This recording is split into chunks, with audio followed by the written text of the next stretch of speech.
Assalamualaikum warahmatullahi wabarakatuh. Alhamdulillah. Wassalatu wassalamu ala Rasulillah Sayyidina wa maulana Muhammad bin Abdillah wa ala alihi wa ashabihi wa mawala. La hawla wa la quwwata illa billah. Rabbi shrah li sadri wa yassir li amri wahlul 'uqdatam min lisani yafqahu qawli. Rabbana ya 'alim ta'ala bidu'al 'arifin.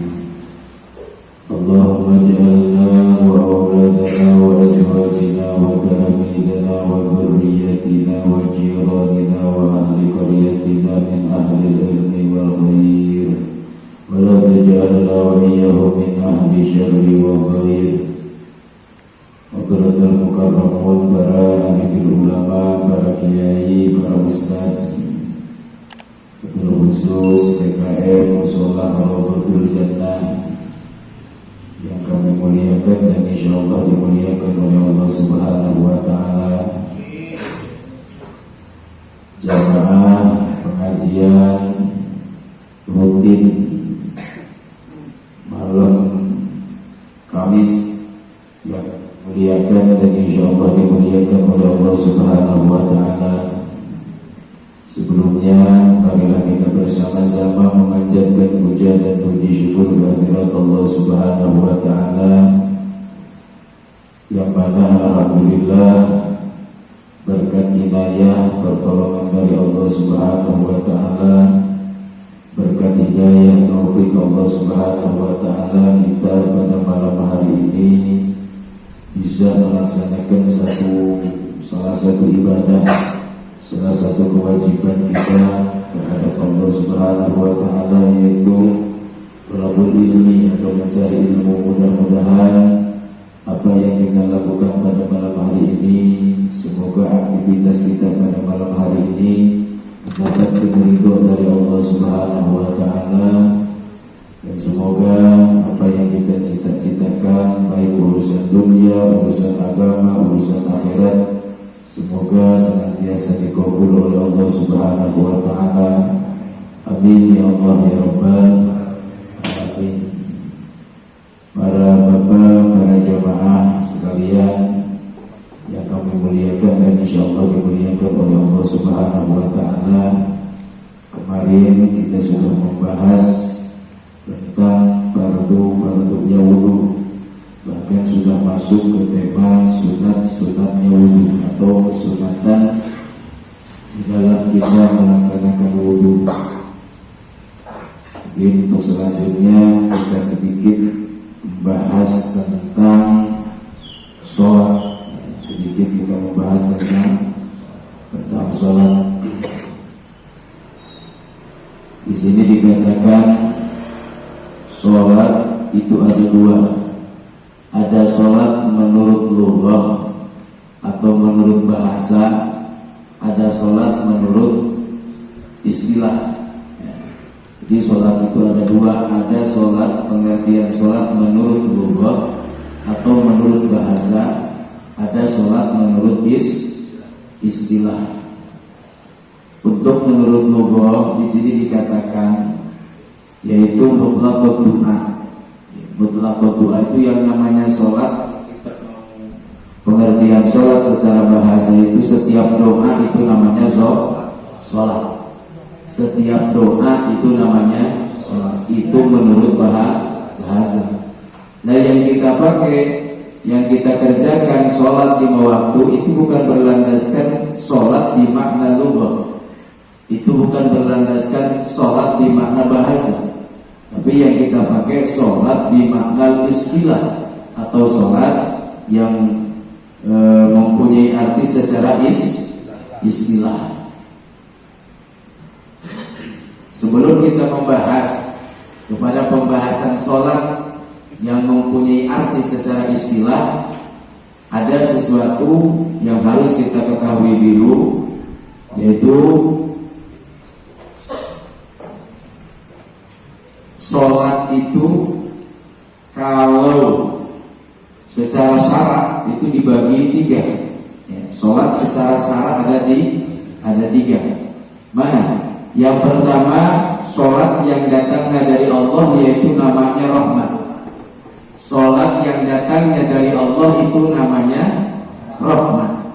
Rahmat makrunatun litaqdim. Makrunatun litaqdim. Yang kedua, sholat yang datangnya dari malaikat. Sholat yang datangnya dari malaikat itu namanya istighfar. Artinya sholatnya malaikat itu senantiasa beristighfar, memintakan ampunan untuk orang-orang mukmin. Nah, itu sholat yang datangnya dari malaikat. Jadi berbentuk istighfar. Kalau sholat dari Allah itu namanya rahmat, makrunatan litaqdim.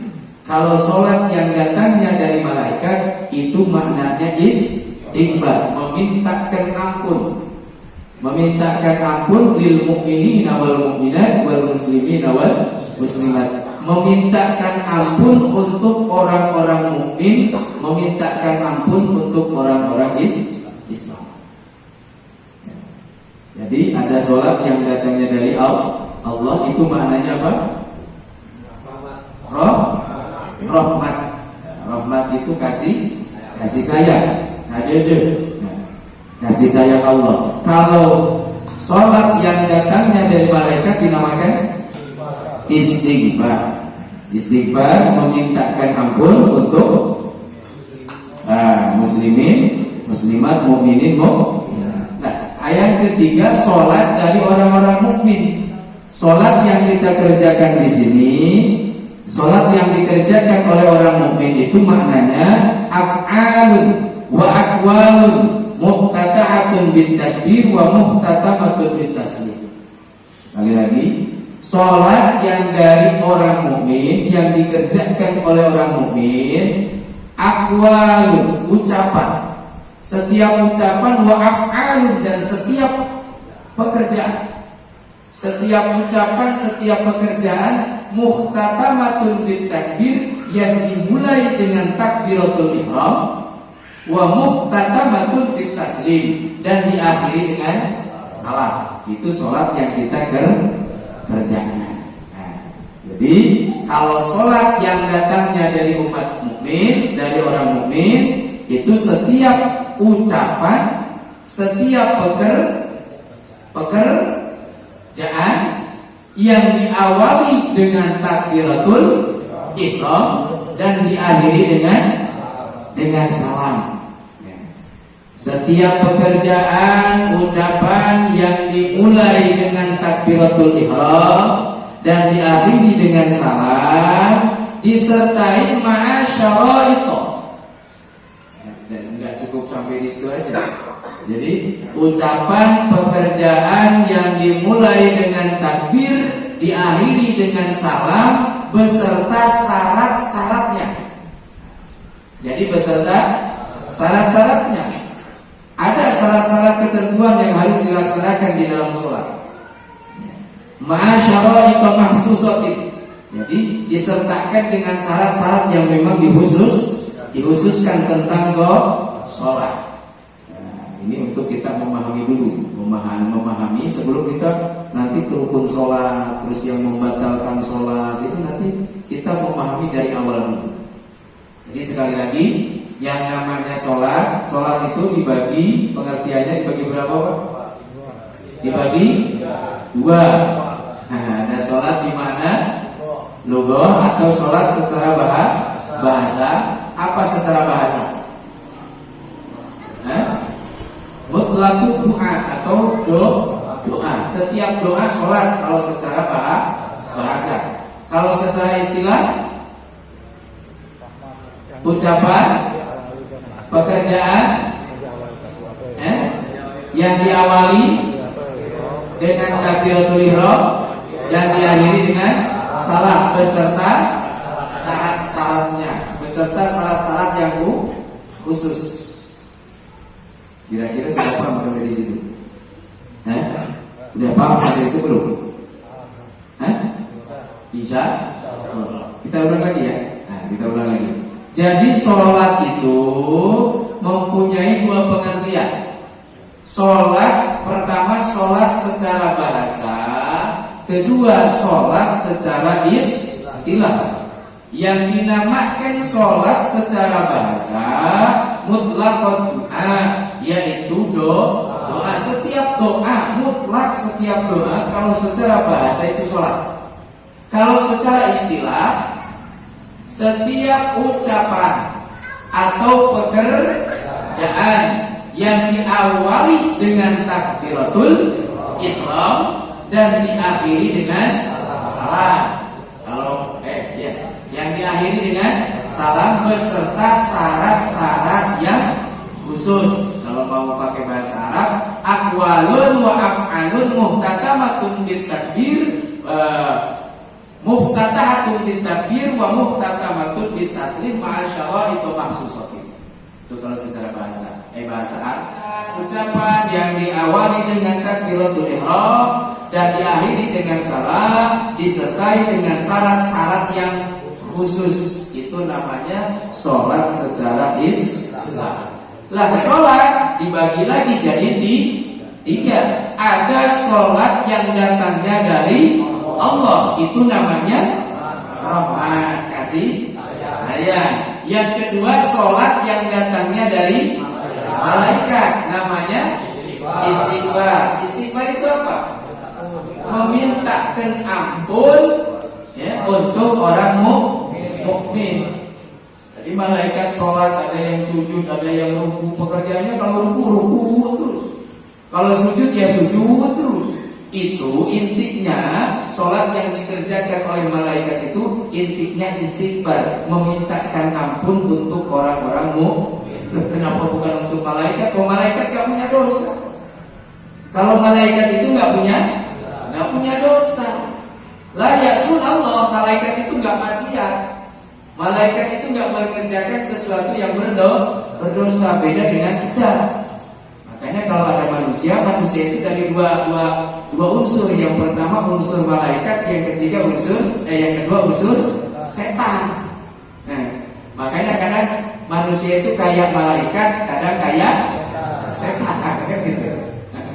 Kita lebih condong yang kayak setannya apa kayak malaikatnya? Mudah-mudahan kayak malaikatnya ya. Mudah. Nah, cuma kan kadang-kadang gitu. Kadang-kadang kita tuh disebut manusia tuh lebih condong kadang-kadang mirip-mirip setannya gitu. Karena sering kita melakukan dosa. Nah, kalau kita saya nanya, kita itu banyak mengerjakan ibadah apa banyak mengerjakan dosa? Kan? Kalau kita banyak mengerjakan dosa, kita lebih condong unsur setoniannya apa unsur malaikatiannya? Setoniannya. Ya. Tapi kita bukan malaikat. Gak ada orang yang gak punya dosa. Gak ada orang yang gak punya dosa. Kenapa? Nah, karena kita bukan malaikat. Makanya jangan sombong. Ya? Jangan sombong. Kita bukan malaikat. Bukan malaikat, bukan orang yang gak punya dosa. Semua orang punya dosa. Kecuali Nabi besar Muhammad Sallallahu Alaihi Wasallam. Kalau kanjeng Nabi itu kan disebutnya ini Pak, manusia tapi gak seperti manusia. Muhammadun basyarun lakal basyari. Muhammadun basyarun lakal basyari. Bal huwa kal yaquti bainal hajari. Muhammadun basyarun lakal basyari. Nabi Muhammad itu basyarun, manusia tapi lakal basyar. Lakal basyar, manusia tapi tidak seperti manusia. Iya, manusia biasa kayak kita, cuma tidak seperti kita. Tidak seperti kita. Kalau Nabi itu karomahnya, bukan karomah, mujizatnya Nabi itu keringatnya harum. Sedikit berbicara tentang Nabi. Nabi itu keringatnya harum. Lah keringat kita harum. Nabi itu keringatnya harum. Bahkan sahabat, kalau nggak salah Imam Ibnu Mas'ud itu pernah, sahabat itu berlomba-lomba kalau mensekat itu mengelap, mengusap keringat Nabi, berlomba-lomba mengusap keringat Nabi, karena keringat Nabi itu nggak bisa disentuh oleh api. Yang pernah membuktikan sahabat Imam Ibnu Mas'ud kalau nggak salah, itu sapu tangan yang dipakai mengusap keringat Nabi dibakar, itu nggak terbakar. Harumnya pun luar biasa. Ada yang mengumpamakan kal kasturi, kayak minyak kasturi, kal miski, kayak minyak misik. Kalau ada lagi minyak yang paling wangi, mungkin bisa diumpamakan minyak yang paling wangi yang ada di alam dunia. Itu keringatnya Nabi besar Muhammad Sallallahu Alaihi Wasallam.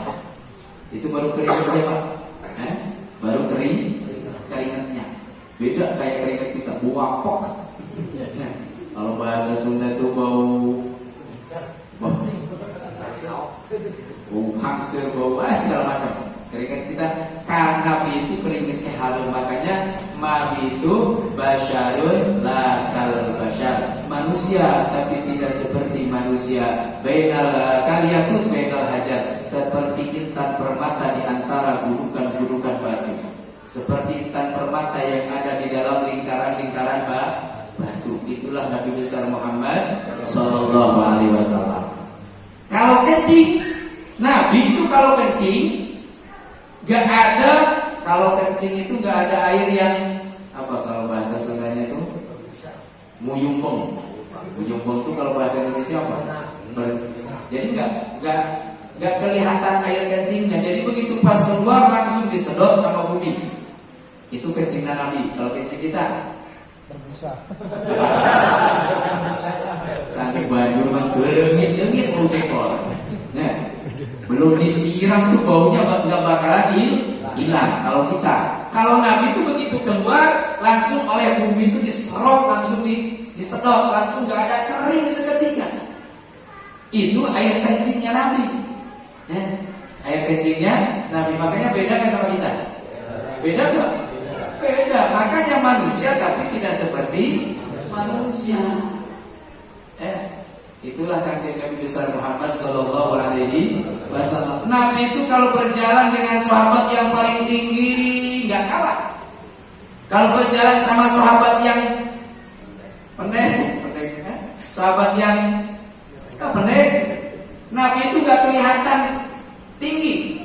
Jadi badannya itu termasuk mukjizatnya Nabi itu bisa menyesuaikan, Pak. Jalan sama orang yang lebih tinggi, Nabi nggak kalah tinggi. Jalan dengan sahabat yang pendek, ya, nggak pendek. Ya, jadi kanjeng Nabi itu mengikuti apa yang secara keumuman golibannya. Nah, itu kanjeng Nabi. Terus kanjeng Nabi itu kalau ditanya sama sahabat, misalkan lewat tuh ditanya sama sahabat, itu ketika ditanya, Pak mau kemana? Contoh kita tanya sama orang ya, Pak mau kemana? Kalau Nabi itu menolehnya semua dengan badannya, gak pernah dengan kepala doang. Apa lu? Namun gitu. Kanjeng Nabi itu setiap ditanya nolehnya sama badan. Jadi badannya ikut noleh. Kalau kita nanya orang, ada orang jalan di depan kita tanya, lah orang tersebut nyaut dengan apa? Dengan panggilan kita, nyautnya dengan membalikkan badan, menghadap, senyum, terus menjawab pertanyaan kita. Perasaannya gimana, Pak? Perasaan kita gimana? Senangnya luar biasa. Nah, beda kalau misalkan ada bapak-bapak ditanya, terus yang noleh cuma matanya doang. Yang noleh cuma matanya doang. Kurang enak gitu, ya? Kurang enak. Maka harus kita ikuti sunnah-sunnah Nabi seperti itu. Jadi kalau Nabi itu kalau ditanya, kalau pas disapa itu nolehnya Nabi itu dengan badan-badannya ikut menghadap orang yang nanya. Ya, itulah Nabi besar Muhammad sallallahu alaihi wasallam. Dan awas, Nabi itu keluar gak kayak kita. Kalau kita keluar dari apa? Keluar kita pas bayi keluar dari mana? Wahid. Keluarnya dari mana? Dari itu ya. Nah, dari itulah pokoknya. Jijik enggak? Jijik itu. Gitu. Tapi resep.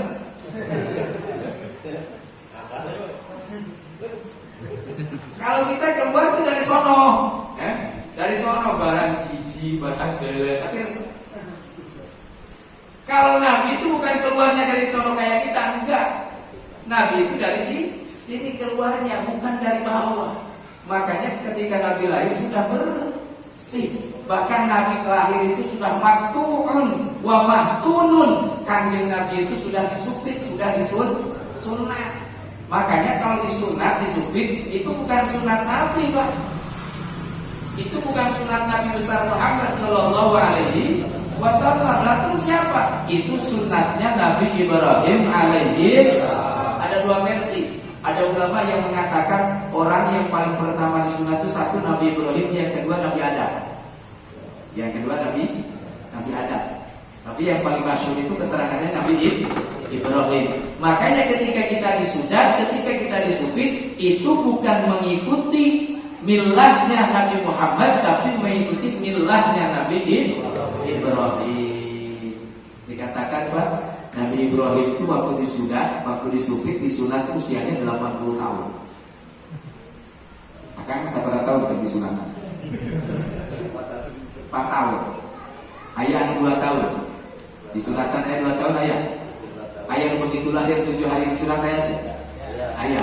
Ya. Usia Nabi Ibrahim diceritakan usianya 80 tahun. Tau nggak bayangkan lihatnya? Kalau itu 80 tahun baru lihat pakai kampak. Lagi pakai laser dia pakai kampaknya. Tau nggak bayangkan ya kan apa? Jangan membayangkan 80 tahunnya, karena usia orang-orang dulu itu ratusan tahun. Usia nabi-nabi dulu itu ratusan tahun. Ada yang 300 tahun, ada yang 450 tahun, ada yang bahkan 500 tahun. Kalau usia Nabi Ibrahim 450 tahun, usia 80 masih muda apa tua? Masih muda apa tua? Ya masih muda. Makanya jangan disamakan sama kita. Nabi Ibrahim pertama kali, orang yang pertama kali disunat, disupit, disudat, itu usia 80. Waduh, 80, waduh, lihat. Ya. Nah, 80 tahun itu kalau patokannya umur umat Nabi 80 udah tua. Usai sholat di sekolah. Padahal usianya baru 60. Berapa tadi? 60 tahun kan gitu. 80 tahun itu kalau kita udah tua. Kalau zaman nabi-nabi zaman dulu itu umat-umat nabi-nabi sebelum kita itu umurnya ratusan tahun. Bahkan ada yang nyampe 300, 400, 450, ada yang nyampe 500 tahun. Makanya kalau umur 80 tahun itu masih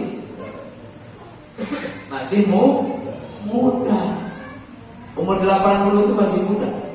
Ini sunatnya Nabi Ibrahim alaihissalam. Jadi disunat, disupit, disudat itu bukan sunatnya Nabi besar Muhammad SAW, karena memang Nabi itu lahir sudah dalam keadaan maktu'un wa mahtunun, sudah disunat dan sudah dipotong. Ya, di keadaannya udah bersih aja Nabi Muhammad itu. Jadi kalau kita disunat, disupit, jangan mengatakan ini sunat Nabi Muhammad, bukan. Karena Nabi Muhammad itu lahir sudah keadaan bersih. Berarti itu sunat siapa? Sunat Nabi Ibrahim alaihissalam. Banyak Pak kelebihan mujizat yang diberikan Allah kepada Nabi besar Muhammad sallallahu alaihi wasallam. Terus Nabi itu kalau berjalan di waktu panas gak pernah kepanasan. Padahal gak ada yang ngasih payung. Kalau berjalan dalam keadaan hujan gak pernah basah. Itulah Nabi lah. Kalau kita berjalan kepanasannya geheng. Sok panas-panas dalam pangan geheng. Gosongnya